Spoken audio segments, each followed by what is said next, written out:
రామాపురం అనే ఊరిలో రాజేశ్వరీదేవి కుటుంబం నివసిస్తుంది. రాజేశ్వరీదేవి చాలా పిసినారి. రాజేశ్వరీదేవి వరలక్ష్మి వ్రతాన్ని ఎలా చేస్తుందో చూద్దాం. శ్రావణ మాసం వరలక్ష్మి వ్రతం రోజు రానే వచ్చింది. అయితే రాజేశ్వరీదేవి ఇంటి పక్కనే ఉండే కాంతమ్మ రాజేశ్వరీదేవి ఇంటికి వస్తూ ఇలా అనుకుంటుంది. వామ్మో, ఈ రాజేశ్వరీదేవిని తాంబూలానికి పిలవాలంటేనే భయంగా ఉంది. మేమసలుకే ఈసారి వరలక్ష్మి వ్రతం చాలా గ్రాండ్గా చేసుకుంటున్నాం. ఈ పిసినారి రాజేశ్వరీదేవిని మా వరలక్ష్మి వ్రతానికి పిలిస్తే అక్కడికొచ్చి తన పిసినారి బుద్ధి చూపించి అందరిలో మా పరువు తీస్తుందో ఏమో. కానీ ఏం చేస్తాం, ఇంటి పక్కనే ఉంటుంది.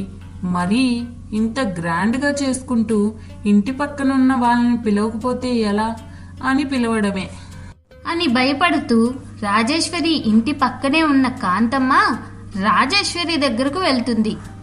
ఇదిలా ఉండగా రాజేశ్వరీదేవి కోడలు ఇలా అంటుంది. అత్తయ్య, ఇవాళ భోజనానికి ఏం వండమంటారు? భోజనం ఎందుకే, దండగా. అదేంటత్తయ్య అలా అంటున్నారు? భోజనం చేయాలి కదా మనం. చెయ్యాలి. అయితే అదేంటత్తయ్య, మరి భోజనం చేయాలంటే వంట చేయాలి కదా. అవసరం లేదే మొద్దు. ఇంట్లో పొదుపుగా ఉండటం నేర్చుకో. ఎప్పుడు నేర్చుకుంటావో ఏంటో.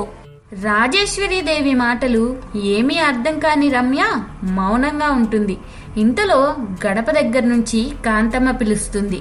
రాజేశ్వరీదేవి, రాజేశ్వరీదేవి. చెప్పండి కాంతమ్మ గారు. మరేం లేదు రాజేశ్వరీదేవి గారు, ఈసారి మా ఇంట్లో వరలక్ష్మి వ్రతం చాలా ఘనంగా ఏర్పాటు చేస్తున్నాం. అందరికీ వాయనాలు భోజనాలు పెడుతున్నాం. మీరు మీ కోడలు ఖచ్చితంగా రావాలి. అయ్యో, భలేవారే కాంతమ్మ గారు, మీరింతలా చెప్పాలా చెప్పండి. మీరు పిలవకపోయినా మేం వచ్చేవాళ్ళం ఆ అమ్మ దీవెనల కోసం. ఇదేంటిలా అంటుంది? అమ్మో, వచ్చినా వచ్చేస్తారులేమ్మా మీరు అని కాంతమ్మ తన మనసులో అనుకుంటుంది. సరే గాని కాంతమ్మ గారు, పూజకు వచ్చేటప్పుడు మేమేమైనా తెచ్చుకోవాలా? అయ్యో, అదేం వద్దండి, మేమే అన్ని ఏర్పాట్లు చేస్తున్నాం. మీ పూజకు కావలసినవి కూడా మేమే సిద్ధం చేస్తాం. అవునా అండి, ఇది చాలా మంచి పని అని రాజేశ్వరీదేవి చాలా సంతోషపడుతుంది. ఆ మాట చెప్పి కాంతమ్మ అక్కడి నుండి వెళ్ళిపోతుంది. అప్పుడు రాజేశ్వరీదేవి తన కోడలితో ఇలా అంటుంది. చూసావానే, ఇది పొదుపంటే. పక్కింటి కాంతమ్మ గారు భోజనానికి పిలిచారు. అప్పుడు మన ఇంట్లో వండడం ఎందుకు, దండగా. అక్కడికి వెళ్ళి అందరం కడుపు నిండా తినొద్దాం.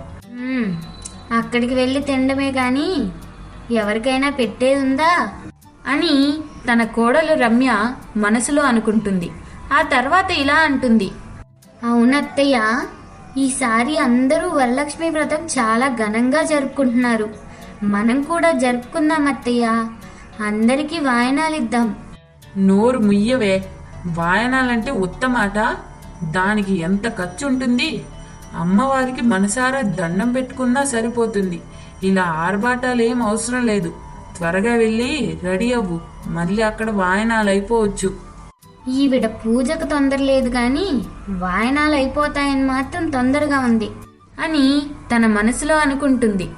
ఇంతలో తన ఎదురింట్లో ఉండే శాంతమ్మ అక్కడికి వస్తుంది. రాజేశ్వరీదేవి, ఏంటక్కయ్య గారు ఇలా వచ్చారు? అదేనమ్మా, ఈరోజు వరలక్ష్మి వ్రతం కదా, అందుకే ఇంట్లో పూజ చేస్తున్నాను.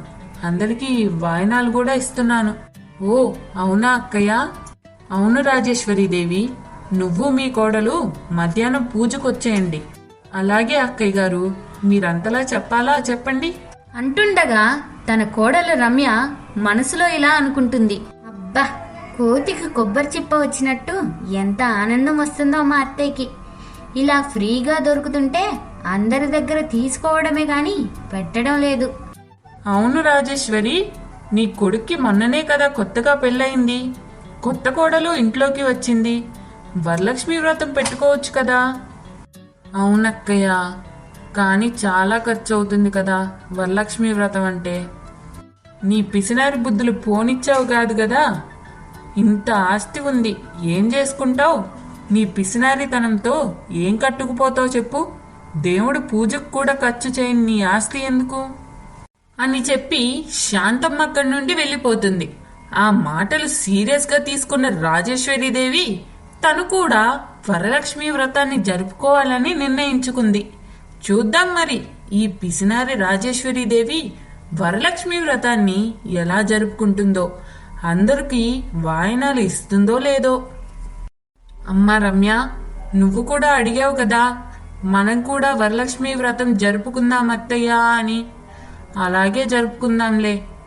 ఎటు వరలక్ష్మి వ్రతం జరుపుకుంటే మంచిదే. ఆ మాటలు విన్న రమ్య కొద్దిగా సందేహపడి ఇలా అంటుంది, అత్తయ్య మీరు నిజంగానే నిజం చెప్తున్నారా?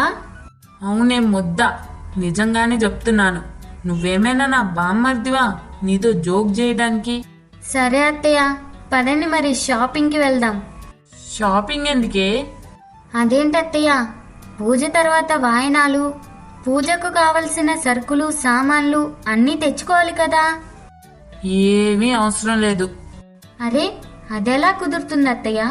ఏం అవసరం లేకుండా పూజ ఎలా జరుపుతారు? వచ్చిన వారందరికీ వాయనాలేమిస్తారు? పూజలో కావలసిన అగరబత్తులు, పూలు, పసుపు కుంకుమ, తమలపాకులు, కొబ్బరికాయలు, జాకెట్ ముక్కలు, చీరలు ఇవన్నీ కావాలి కదత్తయ్య. అమ్మా కొత్త కోడలా, ఇవేమీ అవసరం లేదులే గాని వెళ్ళి తయారవుపో. నేను వెళ్ళి అందరికీ చెప్పు వస్తాను. అది కాదత్తయ్య, కనీసం పంతులు గారైనా కావాలి కదా పూజ మంత్రాలు చదవడానికి. ఓసిన పిచ్చి కోడలా, అవన్నీ పాత రోజులే. ఇప్పుడు ఫోన్లో వరలక్ష్మి వ్రతం పూజ అని కొడితే చాలు, నీకు కావలసిన అన్ని మంత్రాలు ఫోన్లోనే వచ్చేస్తాయి. ఇంకా ఈ పూజారవన్నీ ఎందుకు? ఎగస్ట్రా ఖర్చు కాకపోతే. అది విన్న రమ్య షాక్ అవుతుంది. ఇక ఏం మాట్లాడాలో తెలియక మౌనంగా ఉంటుంది. సరే మన ఇంట్లో వరలక్ష్మి వ్రతం జరుపుకుంటున్నాం కదా, ఆ విషయం అందరికీ చెప్పి వాయనానికి రమ్మని చెప్పొస్తాను. తికమకలో ఉన్న రమ్య ఇలా అంటుంది, సరే అత్తయ్య. ముందుగా తన పక్కింట్లో ఉన్న కాంతమ్మ దగ్గరికి వెళ్తుంది. కాంతమ్మ గారు, మా ఇంట్లో ఈరోజు వరలక్ష్మి వ్రతం జరుపుకుంటున్నాం. మీరు కూడా వాయనానికి తప్పనిసరిగా రావాలి అని కాంతమ్మకు చెప్పి అక్కడి నుండి ఎదురింట్లో ఉండే శాంతమ్మ గారి దగ్గరకు వెళ్తుంది. శాంతమ్మ గారు, మా ఇంట్లో ఈరోజు వరలక్ష్మి వ్రతం జరుపుకుంటున్నాం. మీరు తప్పకుండా రావాలి అని చెప్పి రాజేశ్వరీదేవి అక్కడి నుండి వెళ్ళిపోతుంది. ఇక పరుగు పరుగున శాంతమ్మ కాంతమ్మ ఇద్దరు ఒకే చోట చేరతారు. శాంతమ్మక్కాయ్, ఇది విన్నావా? రాజేశ్వరీదేవి, పిసినారి రాజేశ్వరీదేవి వరలక్ష్మి వ్రతానికి పిలిచింది. ఇది నమ్మశక్యమేనా? అవును కాంతమ్మ, నాకు అది చాలా విచిత్రంగా ఉంది. ఈ రోజేదో పిడుగు పడుతుంది. సరే చూద్దాం రాజేశ్వరీదేవి ఏం వాయనమిస్తుందో. అవునక్కాయ్, ఈరోజు ఉరుములు మెరుగులు పడ్డట్టే.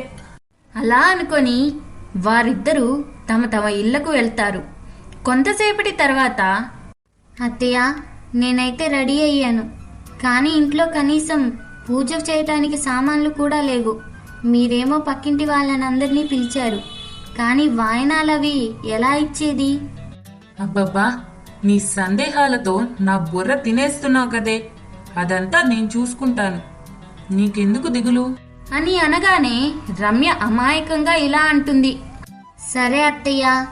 ఇక పద, ముందు మన పక్కింటి కాంతమ్మ గారి దగ్గరికి వెళ్దాం అని చెప్తుంది.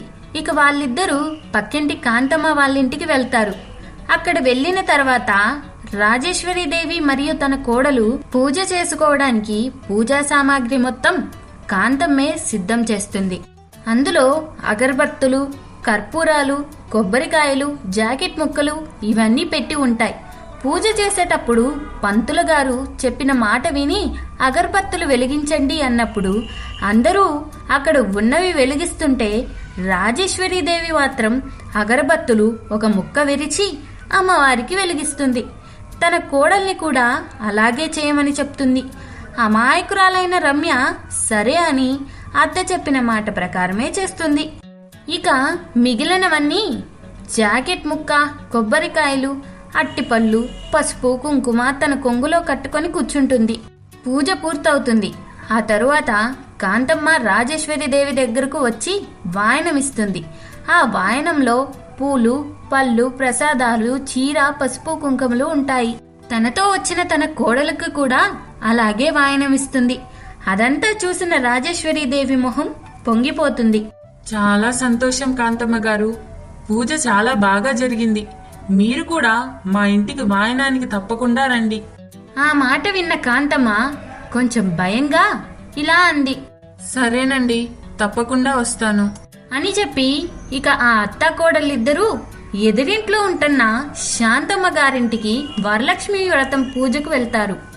అక్కడ కూడా అదే విధంగా వారిచ్చిన సామాన్లన్నీ కొంచెం కొంచెం పూజలో పెట్టి మిగతావన్నీ కొంగులో పెట్టుకొని ఉంటారు. కూడా అన్నీ తీసుకొని వాళ్ళిద్దరూ తమ తమ ఇళ్లకు వస్తారు.